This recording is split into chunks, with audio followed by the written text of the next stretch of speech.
escondido. No tabernáculo havia muitas cortinas e todas intimamente ligadas umas às outras e presas por argolas e aos pilares. Era cortina atrás de cortina, para impossibilitar que qualquer das glórias interiores fossem testemunhadas por qualquer um que estivesse fora da tenda.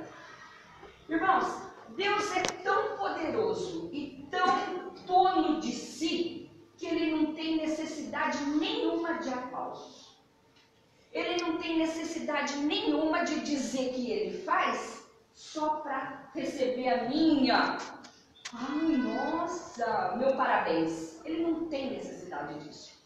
Por isso que Ele cobriu bastante, porque todos os que estavam aqui do lado de fora não pode ver a manifestação da glória de Deus. Só pode ver a manifestação da glória de Deus quem entra. E para entrar, nós já vimos, tem que passar pela porta. Tem que se render ao holocausto, ou seja, acreditar que Jesus Cristo morreu por mim e Ele é o meu holocausto. Tem que ir lavando, purificando todos os dias com a palavra de Deus. Tem que passar pelo primeiro véu do tabernáculo aqui, sim, fundado em 5 pilares, e 5 é o número da graça. É de graça que ele vai entrar, que é pela graça, não é por esforço meu, por mérito meu, mas é pela graça. Aí entra. Eu tenho que acreditar que aqui tem um candelabro que representa o meu Jesus, que ilumina-me todos os dias. Eu tenho que acreditar que Jesus é o pão da vida que me alimenta todos os dias. Aqui tem um altar de incenso que eu tenho que me render a Deus em oração. E isso daqui é que vai fazer a fumaça para entrar no Santo dos Santos. É só assim, e através de Jesus Cristo, que eu consigo chegar até o Santo dos Santos. Para quem não sabia do que se tratava, essa tenda era muito esquisita, não é, irmãos? Os deuses daquela época tinham tendas bonitas, Buda e tudo mais, sei lá, né? São tendas bonitas, os mormons, tudo tendas majestosas. E olha aqui, ó, diante disso daqui, não tinha aparência nenhuma beleza fora, mas por dentro, quanta riqueza, quanto brilho, quanto metal precioso, pedra preciosa, bordados, entalhes, cores, quanta coisa preciosa tem dentro do tabernáculo, quanta coisa preciosa. E inspirou até o salmista a dizer, ó, Salmo 27:4, ele disse assim: uma coisa pedi ao Senhor e a buscarei, que possa morar na casa do Senhor todos os dias da minha vida, para contemplar a formosura do Senhor e inquirir no seu santo templo. Para contemplar aquela beleza. Para contemplar aquela beleza. Em Cristo, a glória de Deus é brilhantemente revelada. Então, quando eu estou em Cristo, eu entendo o que esse tabernáculo queria mostrar naquele dia. Em Cristo temos eterna segurança e bem-aventurança. Olha, em Cristo eu estou seguro, irmãos. Em Cristo você está seguro. Apocalipse 21:13 diz assim, ó, aqui: ouvi uma grande voz do céu que dizia: eis aqui o tabernáculo de Deus com os homens, pois com eles habitarás e eles serão seu povo, e o mesmo Deus estará com eles e será seu Deus. Eis aqui o tabernáculo de Deus. Aí, se você ler mais o Salmo 27:1, o Senhor é a minha luz e a minha salvação, a quem temerei? O Senhor é a força da minha vida, de quem recearei? Ainda que, isso aqui, irmãos, ele está falando sobre aqueles cercado do tabernáculo. Aquela cerca do tabernáculo, ela é apenas véu, pano, ali fincado, né? Só que aquilo lá significa a nossa proteção. Pastor, porque aquele pano ali, quando Deus fala, proteja a minha igreja em Jardim Sapucaí, aquilo vira ferro e bronze, aquilo vira ferro do mais nobre metal, e não tem quem cerque, quem ultrapasse aquilo lá. Ainda que um exército me cercasse e meu coração não temeria, ainda que a guerra se levantasse contra mim, nisso confiaria. Salmo 27:3, o versículo 5. Porque no dia da adversidade me esconderá no seu pavilhão, no oculto do seu tabernáculo me esconderá. Irmãos, a gente vive num mundo tão tenebroso. Se você crê na palavra de Deus, ela se torna realidade para você. Então você pode andar de cabeça mais erguida, você pode andar firme, você não precisa entrar em depressão. Muitas pessoas estão com depressão porque elas sentem muito medo.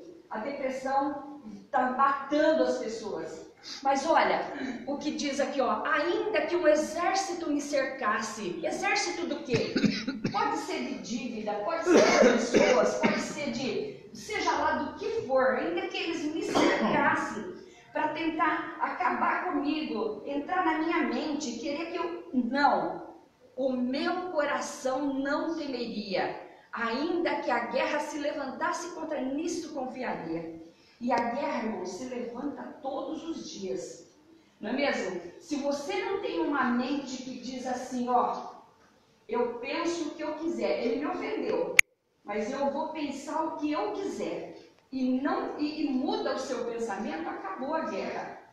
Entendeu? Então, irmãos, busca a face do Senhor e saiba que o Senhor te deu uma mente que você pode pensar o que você quiser. Ou você aumenta aquela coisa, aquela ofensa dentro da sua mente, ou você dissipa aquela ofensa dentro da sua mente e se posiciona diante de Deus e diz assim, ó, o inimigo quer me pôr em prova, querendo dizer que eu não sou crente, mas eu sou crente em nome de Jesus Cristo. Porque a primeira coisa que o diabo fala para você, irmãos, você não é crente coisa nenhuma. É ou não é? Você não é evangélico coisa nenhuma. Sabe por quê, irmão? Satanás quer te pôr dúvida. Mas hoje eu estou aqui para te dizer, mantenha-se firme, porque quem pensa e quem aumenta o pensamento dentro da sua cabeça é você mesmo. Irmãos, a nossa mente tem um poder tão grande que se eu estiver cheia de pensamentos aqui, vendo as coisas, pode entrar uma pessoa aqui que eu não percebo. Entendeu? Então a nossa mente tem capacidade para dissipar todas as palavras malditas que Satanás investiu contra você. Confia nessa promessa, porque quando meu pai e minha mãe me desampararem, o Senhor me recolherá. Ainda tem mais essa. E por fim de tudo, se até meu pai e minha mãe, que olha que pai e mãe não mexe com o filho, não vai desamparar o filho. Gente, é muito difícil.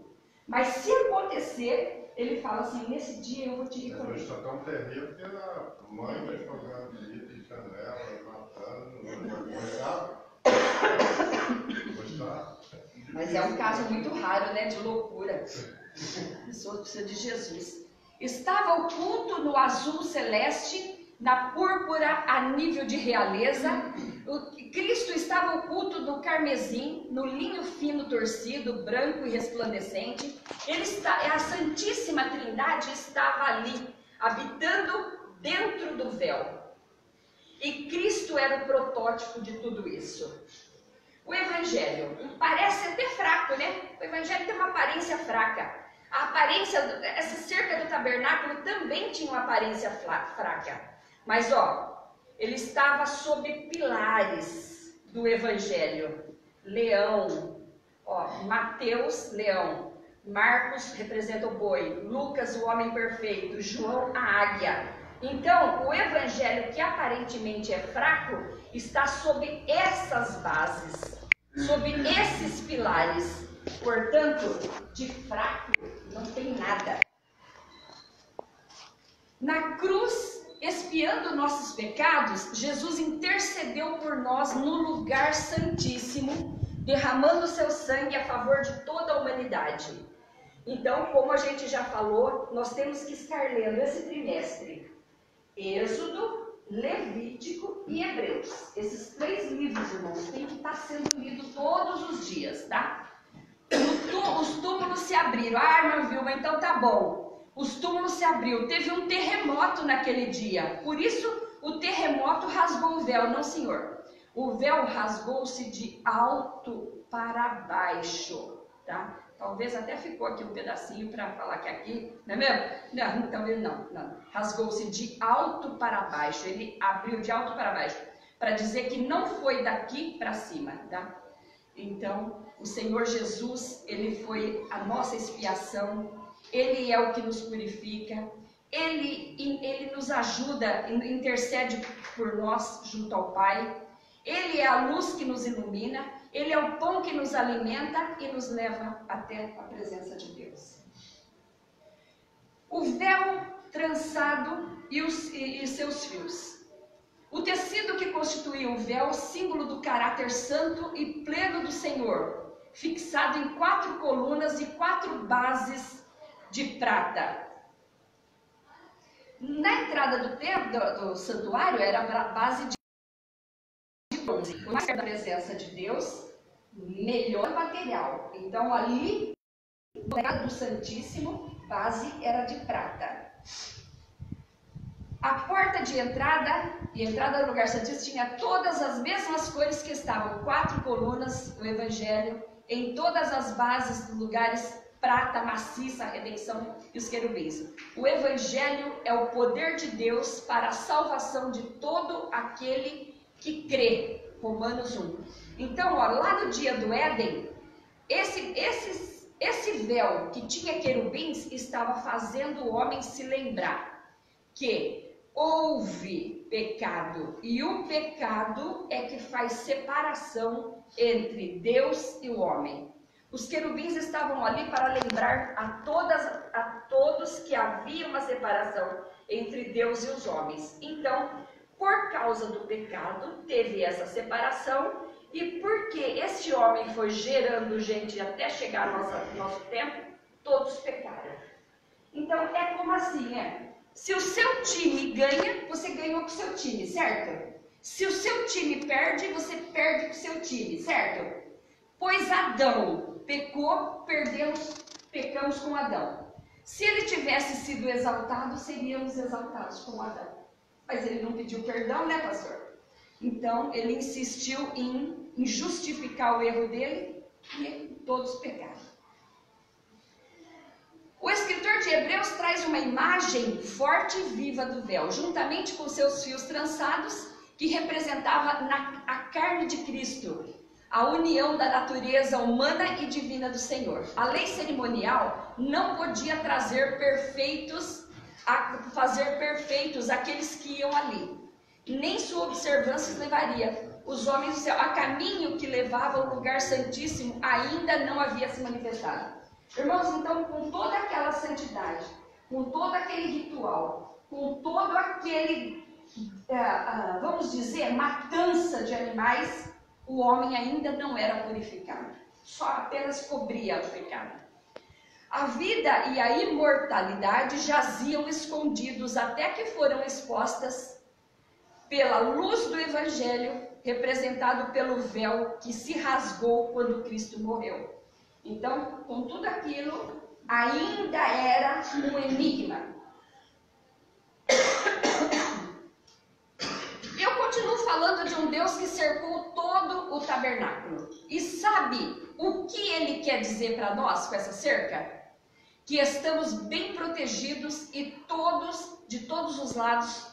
Essas cortinas aparentemente fracas são as que são para os inimigos como bronze e barra de ferro. Não mexa conosco, porque nós temos dono.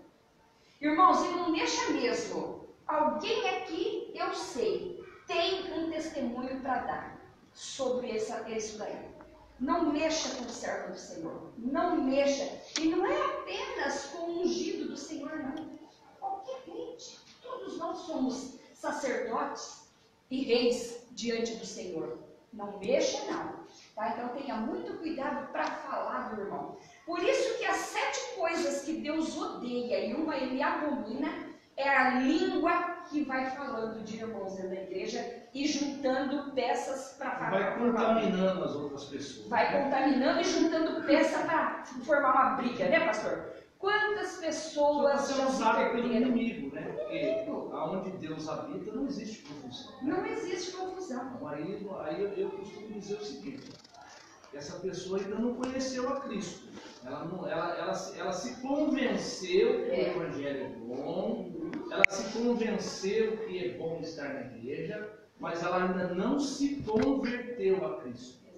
Porque quem está em Cristo, nova criatura é. Não vai praticar o que o mundo pratica, né? E poderemos dizer assim, né, meu irmão? Esse tipo de coisa é um negócio que a pessoa está trabalhando contra o Espírito Santo. Porque o Espírito Santo de Deus não há engano, não há falsidade, não há mentira. Como uma pessoa dessa pode dizer que ela é de Deus? Né? Fazendo intriga, fazendo fofoca no meio da igreja. Então eu penso assim, eu oro, nas minhas orações eu peço para Deus ter misericórdia desse tipo de pessoa que está dentro da igreja. Porque ela está perdendo o seu tempo dentro da igreja. Ela se convenceu, mas ainda não se converteu ao Evangelho. Não vive no mundo e nem está em Cristo. Aí entra falso testemunho. E quando você vai falar de uma pessoa e ela não está perto de você, você está... É um falso testemunho, né?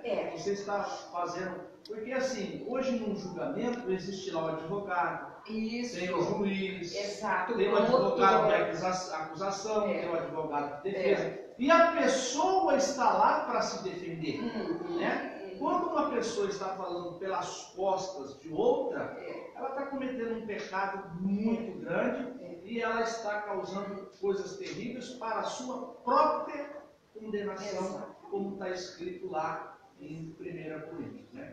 Então eu oro, peço a Deus que Deus tenha misericórdia desse tipo de pessoa, porque infelizmente se a trombeta soar hoje, eu tenho certeza que ela não vai funcionar. Não vai funcionar. Com certeza, porque senão a Bíblia não daria certo, né? Perdeu o assunto. Então, esse cercado aqui é isso, irmãos. Cada tabernáculo, eu, Iracema, o pastor Altair, pastor Júnior, Simone, Domingos, cada um daqui, somos esse tabernáculo diante do Senhor. E nós temos uma cerca. Sabe por que nós temos uma cerca? Porque todo dono cerca a propriedade dele. Tá? E nós estamos cercados. Cuidado para não tacar pedra aqui.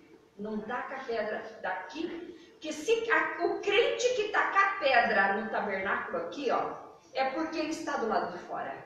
Tá? Então ele mesmo ele não vai dividir a própria casa dele. A força não está na cerca, está no dono da cerca. É dono da cerca, exatamente. Esse dedo ficou certinho. E o dono da cerca é capaz de, que estamos bem protegidos. Sabemos que todo aquele que é nascido de Deus não peca, mas o que de Deus é gerado conserva a si mesmo, e o maligno não lhe toca. 1 João. Então, em síntese, e para resumir o tópico 1, o véu tinha um bordado especial com a imagem de querubins, era trançado em linho fino e era uma barreira para o livre acesso à presença de Deus. O propósito do véu. O véu era um símbolo da presença de Deus, certo? Mas ele representa a carne de Cristo que foi rasgada em nosso favor. Então, aqui em Colossenses 1, de 15 a 18, eu vou ler só para ganhar tempo. Ao qual é a imagem do Deus invisível, o primogênito de toda a criação. Porque nele foram criadas todas as coisas que há nos céus e na terra, visíveis e invisíveis. Sejam tronos, sejam dominações, sejam principados, sejam potestades. Tudo foi criado para ele por ele e para ele. E ele é antes de todas as coisas, e todas as coisas subsistem por ele. E ele é a cabeça do corpo da igreja. É o princípio e o primogênito dentre os mortos, para que em tudo tenha preeminência. Colossenses 1:15. E nós vimos na terça-feira, irmãos, que o sábado é sombra do domingo. Que o pão era trocado no sábado para representar o pão que ressuscitaria no domingo da ressurreição. Então, e Paulo lá em Colossenses fala que ninguém vos julgue pelo comer, pelo beber, pelo sábado, não é, pastor? Porque isso é tudo sombra. Sábado é sombra. E muitas das vezes isso fica meio obscuro e os crentes ficam meio em dúvida. É sábado ou é domingo? Sábado é para judeu. Judeu é perpétuo. E domingo é para a igreja. É um concerto perpétuo. Tá? O domingo da ressurreição é nós. De domingo nós não podemos negociar, não podemos trabalhar. É dia do Senhor. De sábado, os adventistas e aqueles que guardam o sábado não trabalham, não negociam. Aliás, não negociam desde o pôr do sol já. Começa ali. Não trabalham, não negociam, é dia do Senhor. Tá? Então, irmãos, é a mesma coisa. Domingo é o dia do Senhor. Mas eu faço turno, preciso trabalhar. Tudo bem. Você faz o seu culto racional, não é mesmo? Então, é uma coisa entre você e Deus. É como falar assim, irmã, viu? Meu casamento é uma coisa entre você e Deus. Seja o que você e Deus. Mas, o que é certo é não trabalhar. É fazer tudo para Deus. Tudo que tem que fazer na igreja é de domingo. Tudo que eu tenho que trabalhar na igreja é de domingo. Hoje vai ser um dia perfeito, né? Escola dominical, já oramos de manhã. Escola dominical, batismo e fecha com o culto. Hoje é o dia perfeito, tá? É um dia como esse que o Senhor quer, é o dia do Senhor. Irmãos, Levítico, o capítulo inteiro de Levítico vai falar sobre o véu. O véu, um impeditivo ao acesso à presença de Deus. Levítico 16:2 diz: o sumo sacerdote podia entrar após o ritual de santificação uma vez por ano, 2 vezes no dia. Irmãos, vamos pensar esse véu aqui. Esse véu era entretecido, retorcido, com aqueles fios, não é? E esse véu aqui representa a carne de Cristo. E olha como que é. Não que quiser, mas só que eu lembrei na hora que eu li isso aqui, e inclusive eu tinha ouvido uma pregação do pastor Paulo Júnior, não sei de onde ele tirou, tá? Mas ele diz assim, ó, esse segundo véu, ou seja, o que dividia o lugar santo do Santíssimo, este véu pesava 2 toneladas, tinha 30 centímetros de espessura, mais ou menos, 18 metros de altura, e era carregado por 2 juntas de boi. E se essas 2 juntas de boi puxando de cada lado não conseguia rasgar esse véu?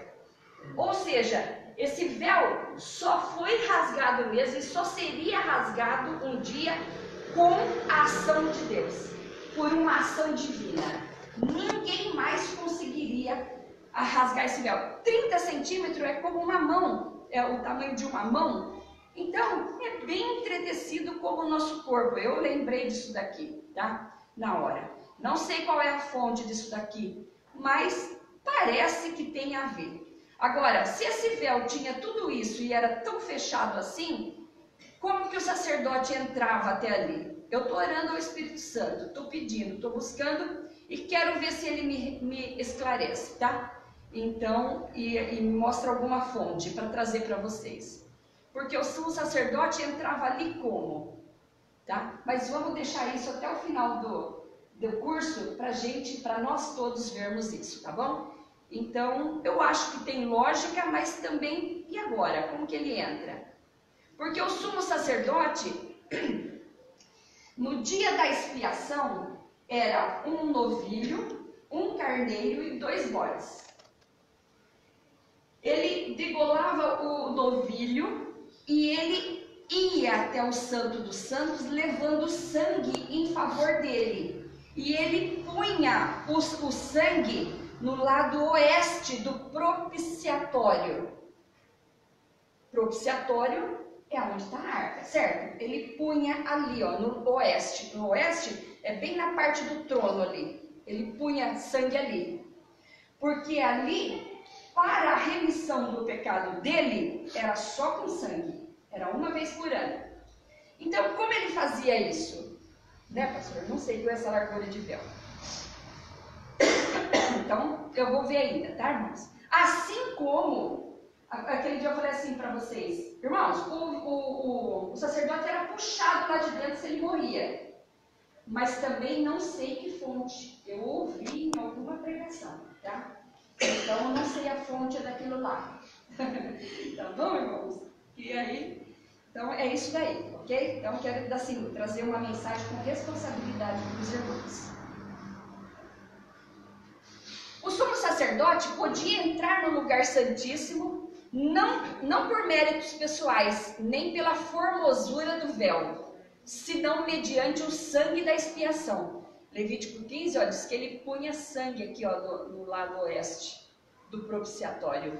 E toda aquela fumaça do incensário cobria Deus. Ele não via Deus que estava aqui, não via. Tá? Então, também, irmãos, mas como nós já dissemos desde o início, a história corre uns mistérios que será revelado, irmãos.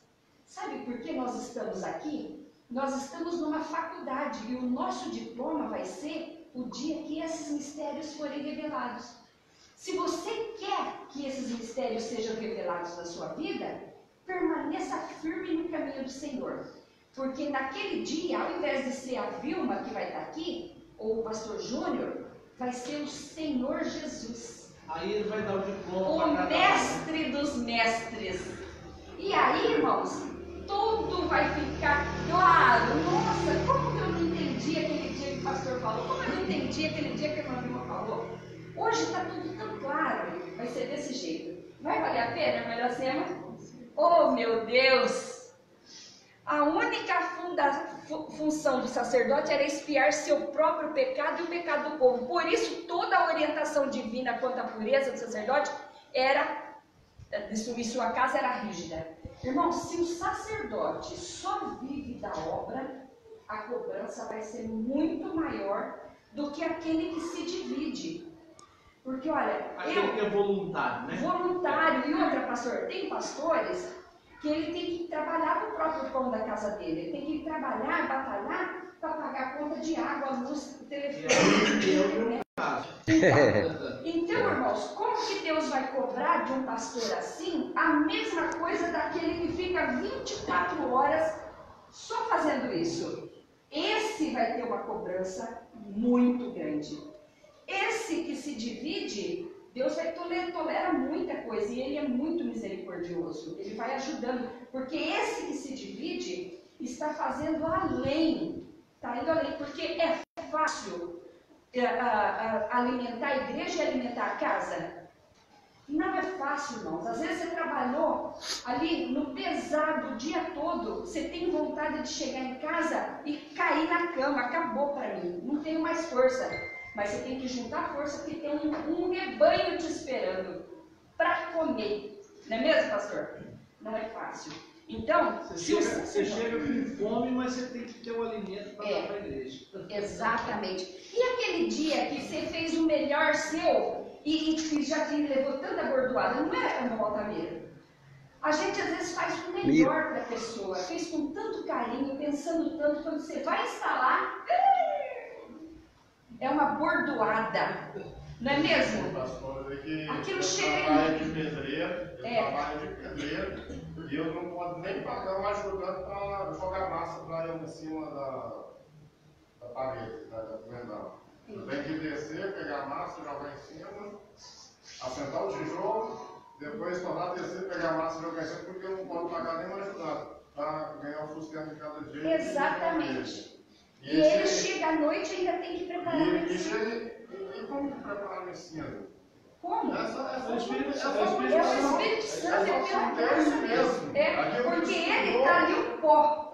Aquilo que estudou, o Espírito fazendo lembrar para ele ensinar, porque... E nem tempo para estudar ele tem.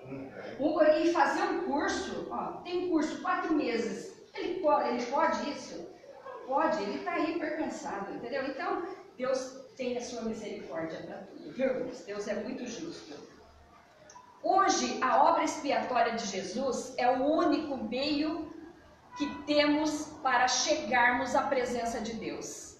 Não há mais separação nem muro entre nós e Deus. Não há mais acepção de pessoas, de cargos, de posição. Todos nós já podemos entrar na presença de Deus. Naquele dia era só sumo sacerdote. O que você é aí na obra? Eu sou sacerdote raso. Não pode, é só o sumo. Só o sumo. Hoje não. Todos nós, reis e sacerdotes, prontinhos para entrar na presença de Deus. Olha só. Conclusão, acabou a acepção de pessoa, de cargo, acabou tudo. Pois Cristo é o perfeito mediador entre Deus e os homens. Seja ele preto, branco, seja ele amarelo, índio, não importa. Cristo é o perfeito mediador para que ele, Senhor, Pai, em nome de Jesus, eu estou aqui porque eu tenho essa necessidade. Ou então, estou aqui porque eu quero te agradecer, seja o que for.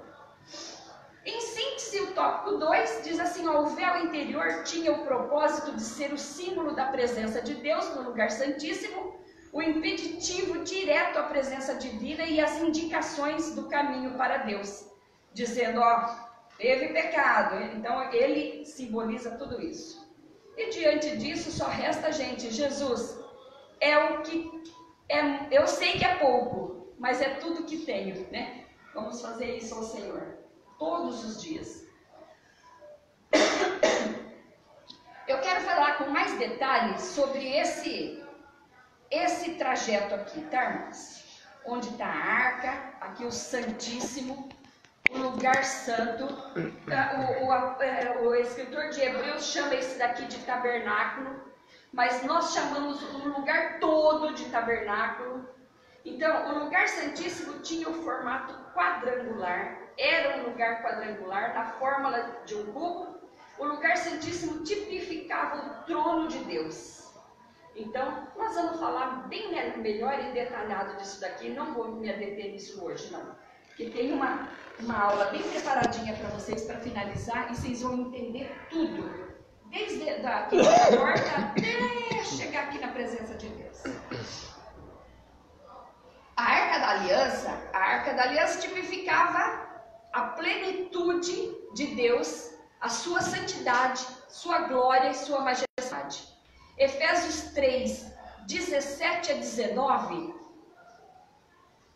para que Cristo habite pela fé nos vossos corações, a fim de, estando arraigados e fundados em amor, podereis perfeitamente compreender com todos os santos qual seja a largura e o comprimento e a altura e a profundidade, e conhecer o amor de Cristo que excede todo entendimento, para que sejais cheios de toda a plenitude de Deus. Ali habitava Deus. O que podemos aprender por trono de Deus e a importância do lugar santo? Que é santo, santo, santo. Não percamos de vista a dimensão de santidade e glória de Deus. Até hoje, viu, irmãos? Deus é santo, santo, santo. Sejamos santos e não desprezemos o sacrifício de nosso Senhor Jesus Cristo. Irmãos, todas as vezes que eu uso artifícios para a minha fé, eu estou voltando naquele tempo. Ou seja, todas as vezes que eu carrego a arca, como tem igrejas que Olha, se o pastor fizer uma campanha aqui, ó, nós vamos lançar aqui, tá vendo isso daqui? É a arca. Nós vamos entrar com a arca aqui, todo mundo que puser a mão na arca, vamos. Isso tudo, irmãos, é uma mentira. Eu estou desfalecendo, eu estou desfazendo o sacrifício que Jesus fez. E olha que não foi pouco. Tá? Então, eu estou desfazendo aquilo lá, aquilo não tem muito valor, não. Detalhe, viu, meu irmão?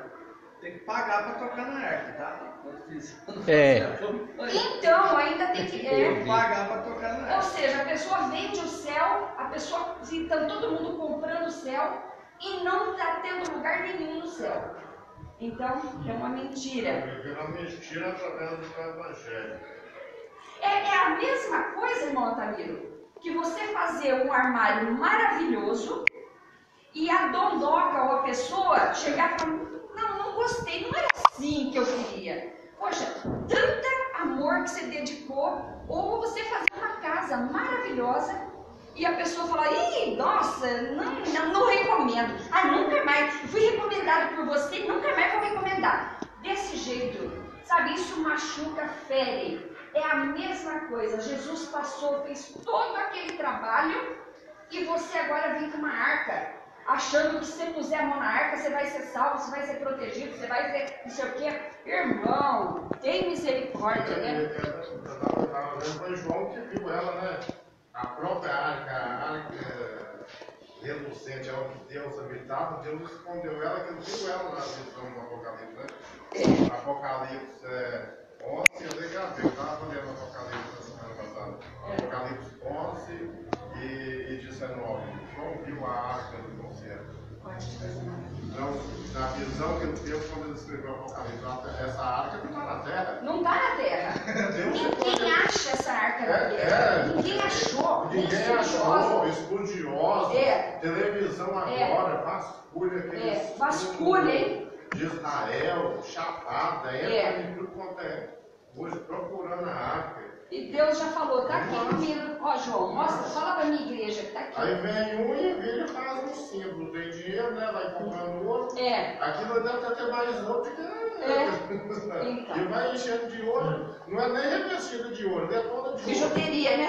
Não, eles têm dinheiro, eles podem tomar dinheiro dos outros. Misericórdia, irmãos, vamos crescer na fé, vamos parar de ser menino que fica tomando leitinho. O que é isso, menino que fica tomando leitinho? É que só conhece a Bíblia pelo aquilo que ouve falar. Você já ouviu alguém dizer, nossa, nunca ouvi sobre isso? Oxe, você tinha que ter lido sobre isso, eu nunca li sobre isso. Onde que está? Que fonte? É assim que você tem que ser, irmãos, é assim que você tem que fazer. Não ficar só comendo aquilo que te jogam. Leia, busca, faz igual irmão parecido. Sempre ele vai lá, faz a pesquisa, eu começo a ler. É isso sim, tem que fazer isso mesmo. É muito bom. Em síntese, o tópico 3, o lugar santíssimo era o lugar de formato quadrangular em que estava a arca da aliança. E para já ir finalizando, o lugar santíssimo representa a presença santíssima e gloriosa de Deus no meio do seu povo. Esse lugar especial é único no tabernáculo. Mostra que o Senhor Jesus Cristo, o sumo sacerdote perfeito, fez ao rasgar o véu da separação. Diferentemente daqueles dias onde o lugar santo não era aberto a todos, hoje, por meio da obra expiatória de Cristo, podemos entrar ao trono de Deus com a ousadia e confiança. Então, aquele medo que o sacerdote tinha era deles. Mas o sacerdote entrava com medo, então tem que entrar com medo. Não, Paulo fala assim, entra com ousadia e confiança, porque o véu se rasgou, o sacrifício já foi feito e você já está apresentado nele. E Deus não vai ver você, irmãos. Ele não vai me ver, por isso você pode entrar com ousadia. Um lugar que você entra e ninguém te vê, não é até melhor? Você entrou, bom, não tem ninguém me vendo, eu estou até tranquilo, dá até para fazer selfie, né? Ninguém está me vendo mesmo. Você entra com confiança. Agora, se você vê e todos os olhos estão assim, meu Deus, é muito difícil, né? Deus não está com o olho assim em cima de você, porque Ele vê Jesus. Então, pode ir. Pode ir. Você parte, às vezes dá para partir para cima de demoniado, no meio de tanta gente aí. Você parte, você vai cheio de Deus. Você vai naquela confiança. Você vai sair demônio. Sai em nome de Jesus, o moço cai no chão. Sim. Quando o sacerdote vai, entrou no chão, ele entrou com outra confiança. Entrou para resolver. Exatamente. Então chega com confiança mesmo. Para refletir, como era o véu no lugar santíssimo? O véu era cortina feita de linho fino, branco, entretecido com fios de cores azul, púrpura e carmesim. O que as figuras dos querubins bordadas no véu lembram? As figuras dos querubins bordadas no véu lembram ao homem que o trono de Deus está cercado desses seres angelicais, refletindo a santidade do Altíssimo.